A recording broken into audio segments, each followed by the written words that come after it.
So here transplant के बारे में आज बात करेंगे। प्रीवियस वीडियो में हमने डिस्कस करा what is alopecia, what is androgenic alopecia और उसके क्या क्या फैक्टर्स की वजह से प्रॉब्लम हो रहा है। अब स्ट्रेट फॉरवर्ड हम जाएंगे हेयर ट्रांसप्लांट के बारे में जानने के लिए। अब हेयर ट्रांसप्लांट होता क्या है, प्रोसीजर कैसे होता है। नमस्ते, मैं हूं doctor Nirali Modi. I am consultant dermatologist at Sparsh skin clinic Godhra. चलिए आज आपके वो सब क्वेश्चन भी आंसर करते हैं। नाउ हेयर ट्रांसप्लांट को हम समझेंगे कि एक पेड़ है, एक उसको एक जगह से लेके दूसरी जगह पे लगाना है जहाँ पे नहीं है। तो वैसे समझेंगे एक डोनर एरिया है एंड एक रिसिपिएंट एरिया है।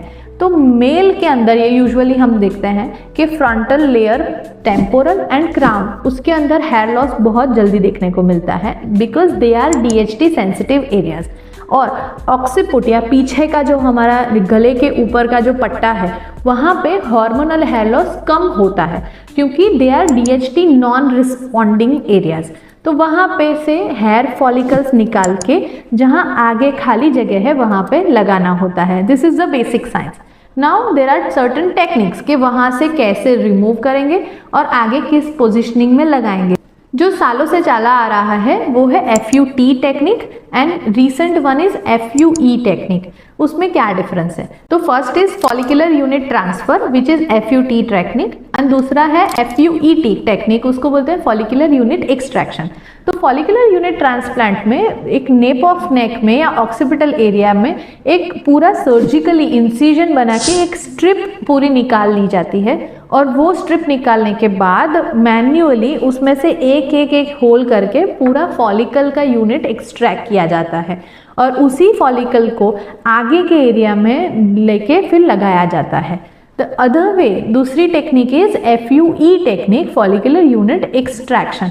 उसमें पीछे से भी ऑक्सीपिटल एरिया में से पूरा पट्टी नहीं निकाल के एक फॉलिकल को निकाला जाता है और उसी में आगे उसको ट्रांसप्लांट किया जाता है। और एक दो रिसेंट टेक्निक है जो कि single hair, direct hair transplant किया जाता है बट वो उसमें लेस स्कारिंग होता है। दूसरा बेनिफिट, रिस्क एंड बेनिफिट देखते हैं। तो FUT टेक्निक में डॉक्टर जो ट्रीट कर रहे हैं उसके लिए थोड़ा सा इजी हो जाता है because they get whole graft, पूरा उसका स्ट्रिप और उसमें से एक छेद करके निकालना होता है। But the problem is stitch line. पूरे स्कैल्प पे से इतनी बड़ी पट्टी अगर हम निकाल रहे हैं तो टेंशन बढ़ जाता है जब आप टाँके लेते हैं। तो एक तो टाँका दिखता है वहाँ पर और फिर उस टाँके को हील करना भी इतना ही इम्पॉर्टेंट है।